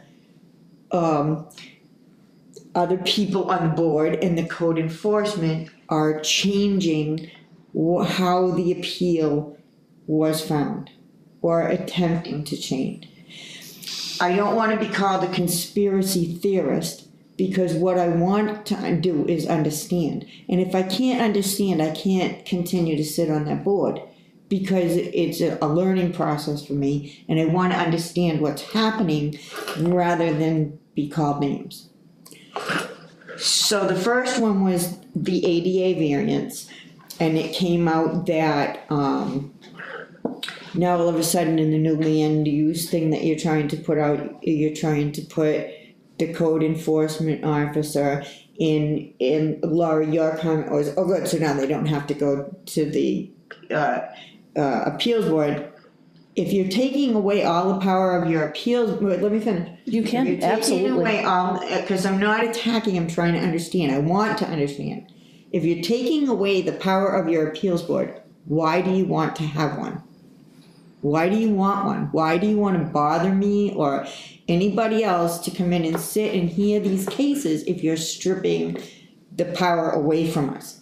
If you want one person who may quit tomorrow and you got another guy in here, if you want to put that all on him, I'm not understanding that. Okay, that's the first part of it. Can we answer this part? Okay. First of all, my point with that wasn't it the ADA things we were talking about? Yes. Just that he could make a little, and it would save, it wasn't to take anybody's power and. No, I'm not talking about power. Well, I mean, decision making, whatever. Yeah, the state says that decision goes to the appeals board. The state. No, it doesn't. It does, and I even sent it to you where it says that law is Trump's home rule. I sent it to you. Wait a minute, let me. I'm trying to. Yeah, let Laura finish. But there's a major part that's being missed here. And I guess that's the key that unlocks this whole question. Okay. The appeals board is in place to hear if people want to vary from The law. from the land use law, whatever law that is. So if the law says you can only do this, if you want to do something different, you gotta go to the appeals board, Correct. okay? Right. So that's what the appeals board is. The state gives them that power. The state gives them guidelines, they're supposed to, the hardship rules and all that stuff they're supposed to use. Nothing changes that. Okay, what the ADA portion on the land use ordinance had nothing to do with appeals. Zero to do with appeals. It had to do with land use. Appeals only comes in when they want to vary from land use. Are you talking to them or me? Well, I'm talking to them, but land use is, land use is voted on by the people, not by the board. Right. We don't vote The on it. setback is 25 feet. No, wrong. The setback is whatever the people vote for. Currently, If 25 the feet. select board wanted to change and amend it to make it 20 feet, then if the people voted in favor of it, that's what it is. Correct, but currently it's 25 Right. feet. And so if the select board want to amend something, just like if we want to amend 25-foot side setback to 20, if we want to amend that allows, and again, I gave you plenty of examples, but many towns will say ADA ramps are allowed to violate setbacks. That's all they do. They don't say code enforcement officer, they don't say anything. What All town? they say is they say ADA ramps are allowed to violate setbacks. I couldn't find it. You never said what towns. You gave me all these examples, but you And, never told well, me again, where you I- pulled them from. Well, does it matter? Yes, it Well, how does it does. matter what town they come from? So anyways, Because that I'd is- like that to is- be informed. because that is, they're making a law. The town is making that law. Nothing to do with appeals. If the town says, we want to allow an ADA ramp to violate setbacks, the town can do it. That's what home rule is about. Towns are allowed to make their own laws. Except as long for as they that, the law I sent you specifically says don't- But that has to do with appeals. that has nothing to do with- that board, that granting to the appeals board, This isn't appeals. you can't trump that with home rule, it You're says. not getting the fact. This is If not it's appeals. 20, let me ask you this, and maybe you guys will So understand. Paul, can you address? Wait, look, so here's your building lot. You have to be 25 feet from here, 25 feet, 25 feet, 25 feet. Everybody has to be those same 25 feet, all the way around, okay? And if you don't, you, Paul, you wanna build a deck over here, and you're closer than 25 feet, you come to the appeals board grants or denies or whatever. So, if you wanna build a wheelchair ramp, now you don't have to come to the appeals board, you just have to go in and tell code enforcement, I want to violate this 25-foot setback by building a wheelchair ramp, and then it's up to him to set your minimum or maximum. Okay, whether or not you can have a 10-foot deck, or whether you have to stick to a 5-foot deck. You can't, what I'm not understanding is, I know that you're saying a variance allows you to vary from the law. I'm following you that far, but where I'm not following you is how do we then allow the code enforcement to vary from that law and tell me that But he's. that vary from the But he's law? gonna go by the laws we But have. he's not varying from the law. Well, he is if the law for everybody else in the world is 25 feet. No, if he's not varying from the law, if it's already written in the law, you can't vary from it. That's where you're getting confused. That is where I'm getting, it's exactly where I'm getting So confused. what I'm And that's saying why I is came in to if talk to the you law about it. says the code enforcement can do this, that's the law. He's not varying from it. But it doesn't get, where you wrote that, doesn't give you a parameter for him to stay inside of. Yes, ADA requirements. So he can only grant a minimum? Yes, ADA requirements. He can't go maximum. So again, the perfect example, the case that you just had. Right. They wanted to go more than maximum. Correct. For whatever their reasons. Right. He would have denied them. He would have denied them and then they still would have had the right And they to come still would have had to go to appeal. appeals because he got denied, and then they want a variance, because we want a bigger one. Now they have to go to So appeals board and if they had justify. come in and it was only a simple, I don't know what it is off the top of my head, but let's say 5 foot, cause I think it's 5 foot. If they had come in and they only wanted the 5 foot, which is the ADA standard minimum, they would have come in and he would have looked at it and he would say, yeah, fine. Sure. And they still And have to that would prove be it to him, fine. they still have to prove it to him. They have to prove what to him? Well, they have to show, I mean, again, he's gonna go out and inspect it or whatever, but the problem is, so for example, that one town that says, we allow ADA ramps. That's what they do. I Right. see a huge flaw with that, because what's an ADA ramp? Right, cause It could be for 5 feet. For this it guy could that be- was it could here, be it 8 could be feet, 10 it feet. could be whatever. Right, I understand. So that's why the language was written. Right, I The code understand. enforcement has to follow ADA requirements. But if they ADA want- minimums. If they wanna increase that, then they still have to go to appeal. But does it say that he has to follow ADA minimums? Yes. And then if, Yeah, I don't know, I like, mean, let's again, say it's 5 foot and they want 6 foot. it's a and he moot has point, to cause it's deny not it? going, it's a moot point, cause it's not. Well, it going- will go in June, I'm sure, once you have your workshops and everything, I'm sure it will, but I'd like to, I just wanna But yeah, understand but it. if that is the intent, Okay. is because So- a minimum, a minimum is always gonna be allowed. I don't know an appeals board in this nation that would deny Right, I don't either. a minimum. But that's what I was saying, and so then it was, well, why would you wanna cost this poor guy $150? I don't wanna cost them a darn thing. If it was me and it was an ADA application But to it's- the it's- appeals board, I would say, the it's- guy's it's not- disabled, let him come in front of the But appeals it's board, I not, wouldn't it's charge him not, anything. same thing as shoreline zoning allows certain setbacks for different requirements. We're saying it's not really violating setbacks, they don't have to meet setbacks. You can say that's violating, you can play the word game. Right, I But understand it's what you're already saying. in the law, he's not varying from the law if it's already written in the law. Okay, It's no different so than. what you're I saying, guess what it's you're not- proposing is to change the law. Which is what the land use is, yes.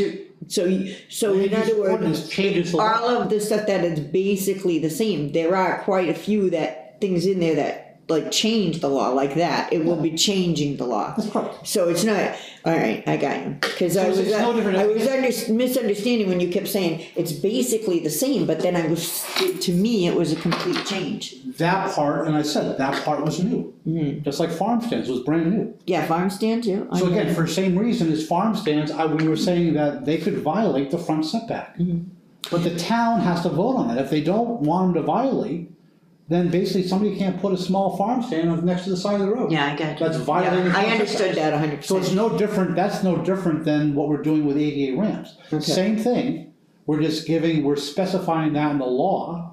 Now, arguably, are we gonna enforce the farm stands? Probably not. I mean, Right. otherwise, but what I'm saying is that's the law. But So then it's there in case it but happens. it's no different than you have a speed limit, but yet the ambulance is allowed to violate speeds for a particular reason. Even though the speed limit is the same for everybody, they're allowed to violate it for an emergency situation or whatever. Same thing, code enforcement is allowed to violate. So my second question is also on code enforcement and an appeals board, because when I was here, and I want to make everything clear first, I was here to hear Sean and Patty talk tonight, but this is. Can I just add, does you have anything else for the first comment? Oh, for the first one? Because you did address it to him and I. of Yes, course, I did. Like I always do. You did good? Good. So I was here to hear them talk tonight, and I've talked to them quite a bit, but I just want to make it clear as your appeals board chairman, I don't know them, I had no conflict of interest in being here and talking to them and hearing them. I've never met them before. I know Noah, but I didn't know either one of them. It was the first time I met them.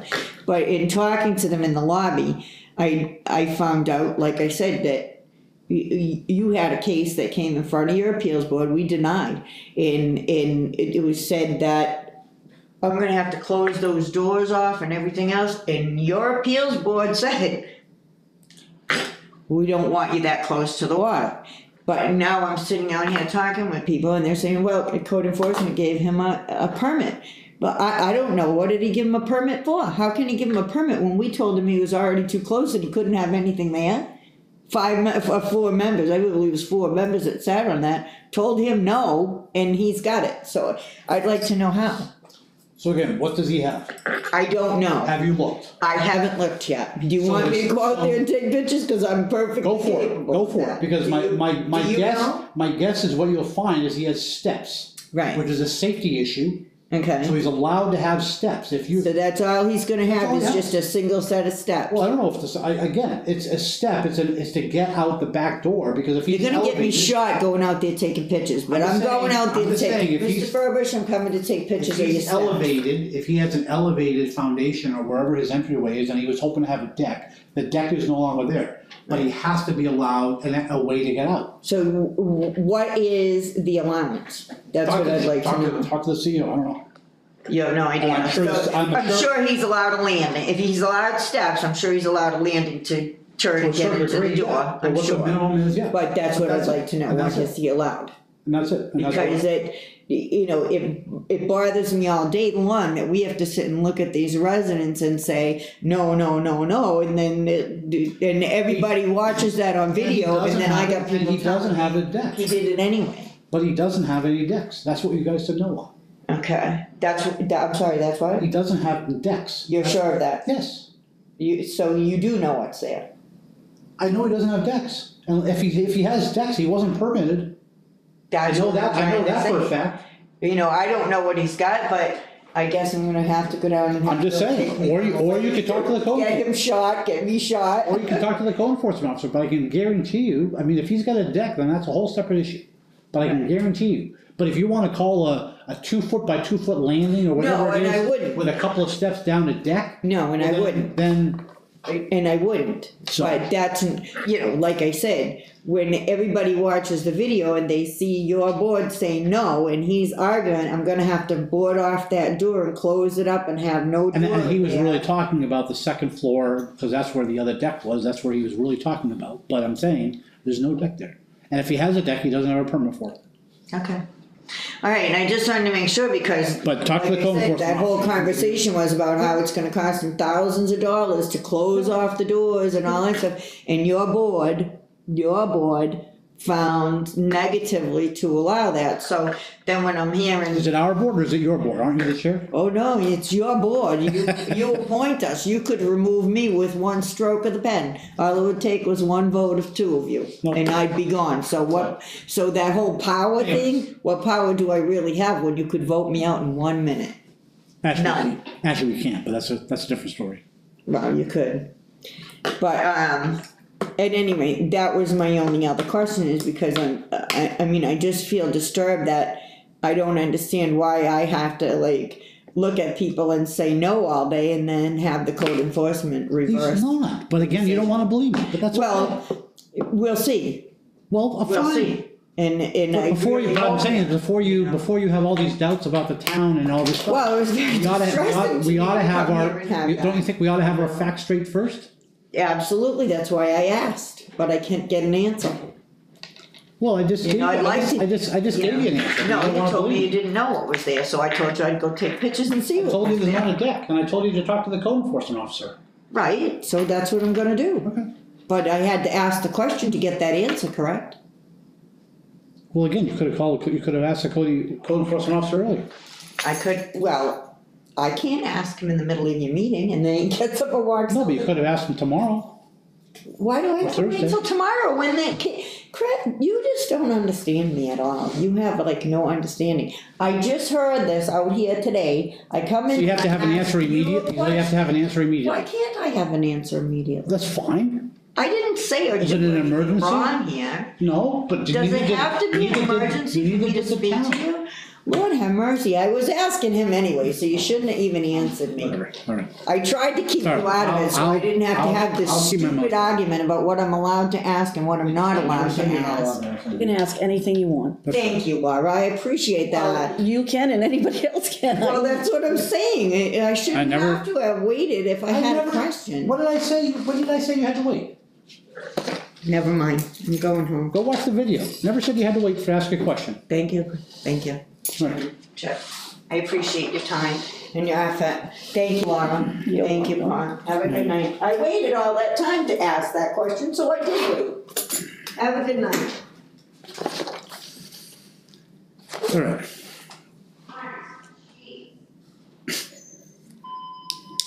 I can't help it. I don't like words put in my mouth. Anyways, Are we ready to do the rest of it? Go in? yeah, I just wanted to address one thing, whether she's here or not here, doesn't matter. I addressed it last time, unfortunately we weren't on video, and I wanted to make sure it's a point that we made. There was a meeting on last Tuesday, that was videotaped, that hit Facebook, we shared it on Facebook. And then last Thursday, I won't say I was accused, but it was implied, insinuated, whatever word you want to use, that somehow the town, the selectmen, probably more likely me, that I somehow deleted, blocked a user from sharing our video of that meeting. Because I guess there was a heated discussion on Facebook, of course, where else are heated discussions held. Yeah. So, I found out while I was down in Massachusetts with my dog at the veterinary hospital. one, I tried to tell people we didn't do anything, nobody did anything, whatever, they don't wanna believe us, they had to send us an email and blah, blah, blah. Again, talking about, we gotta get our facts straight before we go out and insinuate and imply people did things. The bottom line is, if any tech people, they can back me up, because this is the truth. On YouTube, there is absolutely no way that you can block an individual user. The ability doesn't sit there. I cannot block an individual user from sharing a video. So the town couldn't even do that, even if they wanted to, which they won't. What we can do on our videos on YouTube is we can delete them. If they go up there, then we can obviously delete them. We can make them private, which means nobody can see them. Or we can make them unlisted, which basically means that anybody can see them with a link. If they have a link to the video, they can see them, but otherwise they can't find it anywhere, they can't search for it. But then that's globally, so that helps. That happens to anybody, not just one person, there's no way. Under Facebook, what happens if you link a video on Facebook to a post, whatever, and something then happens to that video, what happens is the video goes away in your post, but your post stays. What you said, all your comments, just the link doesn't work anymore. Sometimes you'll actually get that if there's a copyright infringement on the video. YouTube will sometimes take the video down because there's a copyright infringement. So all of a sudden you just link to something that doesn't exist anymore. So you just get like kind of like a gray screen that there's no link, but all the post is still there. So there's nothing so anything that happens to YouTube doesn't affect Facebook. Two different companies. YouTube is Google, Facebook is Facebook. So there's no way, if I deleted the YouTube video, it wouldn't have affected Facebook. It would have just, the video wouldn't have linked to it, but nothing would have happened to the post. And that's the real technology. There's no way to do it. So that's the first thing. There's no way. Plus, there's a whole nother side, is that it's totally against this board. This board is from the start, at least Laura and I, and you came in this year, we're about trying to be open and trying to be as open as we can to the public. Sometimes. And so people ought to try talking and discussing and debating issues where you don't all agree, and have everything that you say picked apart and misconstrued and twisted, and oh, he said this, and it happens. So what people get here is the raw, unfiltered, and trust me, it's unfiltered. I've gotten in trouble for what I say. I probably said something tonight I'll get in trouble for, but whatever. It is that. The town is also probably not used to a board that actually gets along. So they're used to boards beating each other up. But, for example, last Tuesday there was a discussion, predominantly a fairly lengthy one, between Laura and I. We had a difference of opinion, or you might say a difference of perspective. And so... And I still have it. And I felt strongly about a certain way. People switched that to make it seem like I was gonna ram something down people's throats. I didn't see that. I thought changing to what they wanted was the right thing to do, because I wanted to move forward. Laura saw the opposite side, as saying if we do that, it makes it look like we're just ramming it down their throats, which we're not doing. I didn't see that. She did. That's why we have these discussions. That's why everybody, and so do I respect that opinion? Of course I do. Okay, in the heat of the moment, no, I'm fighting for my position. Just like she fought for her position. That's how she felt. Which she should do, and you should do. And ultimately, you sided with her. So I was the odd man out, which is fine. And I won't say sided, you might have just agreed. No, but I mean, I went back home and I said, I'm okay with it. That's fine. And then the next day, I was even more okay with it. I'm okay with it. I mean, it's so, because that's the perspective, is she had a different way of seeing things, which is why having a board of three that have different experiences and different perspectives and different way of, it complements each other. And so people read that to see that I was somehow bullying Laura, or probably she was bullying me, or whatever, I mean, so it's, and I won't bully her now, because I understand her skill at throwing is very, very good. So I'm That's not right, gonna, yeah. Did you get the first place? No, I got the second. so I'm definitely not gonna get in the way of skillets anymore, but, so, I just want people to understand is that this board gets along really, really well. We have different views of things. We may disagree, but at least for me, since I'm the one who does most of the speaking, I respect the others, and I try to welcome and ask for that input, because I don't have all the answers. And I'm only seeing it through my lens, and you guys get to see it through your own lens, and hopefully between the three of us, we come up with an answer that works. Because I honestly believe that we're all three are trying to do the best we can for the town. Absolutely. And to move the town forward. Absolutely, and it's I not don't- easy, There's no motivations. no. You know, a lot of times I think, I'd swear, but screw this. It's like, I just wanna go my little 2-acre lot and just mind my own damn business, cause none of this affects me. It affects everybody else, but none of it affects me. I mean, do you think I like having the town sue somebody? I don't. I mean, but if you don't enforce the rules, that's what they put us here for. You think we enjoy it? And that's I what don't the enjoy code it. enforcement does, he has to enforce and it's the a- rules we have. It's a thankless job. Yeah, it sucks that we didn't have that before. I can't do that. We can only try to correct going forward. And does that mean that some things are gonna seem unfair? It is. And that sucks. But that's not our And that intent sucks. at all. And I understand that, Yeah. but if we keep saying, okay, well, that had its own reason, so therefore we're not gonna enforce that one, and this had this reason, and we're not gonna enforce, I mean, where do you? So basically, the line was drawn last summer. Which is when the code enforcement when DEP really that's when we all found out about it. I didn't know about that beforehand. That's when we found out about the problems. So, I mean, that's, and so we're trying to fix them. We had one that was 4 years ago, that was supposed to be fixed, they clear cut along a stream. That's now finally getting fixed. But it never was even enforced. And the guy's not even giving us a hard time, he's doing it. So, it's like, all we had to do was ask. We had a treehouse down in Sewell Lakes, this platform up. We just asked, they took it down, it wasn't allowed, it had been there for several years. So we didn't have to go to court, we didn't have to, I don't think they liked it, but it's. Well, and another thing is, there's a lot of things we can't share. No, I know. Even though everybody out there seems to think they know what.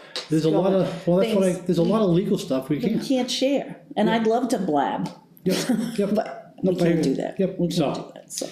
All right, so I've said that part. So I make a motion to go into executive session pursuant to 1 MRSA 4056A. Unless you guys want to add to what I just said, or I'm talked out. Yeah, see, you cut me off. No, I'm just kidding. No, I agree what you said. It isn't easy. It's hard. And we don't think about these, I mean, I don't just, well, yeah, whatever. No, we don't sleep at night sometimes, and, that's not a lie. Yeah. But we're doing the best we can, and I always think about the town. I don't think about my personal opinion because I can't. No. And my opinion lots of times is different, but I can't do that, so we just try to do what's best for the town, and. No, and same with me. I mean, this particular case, I mean, I know Noah.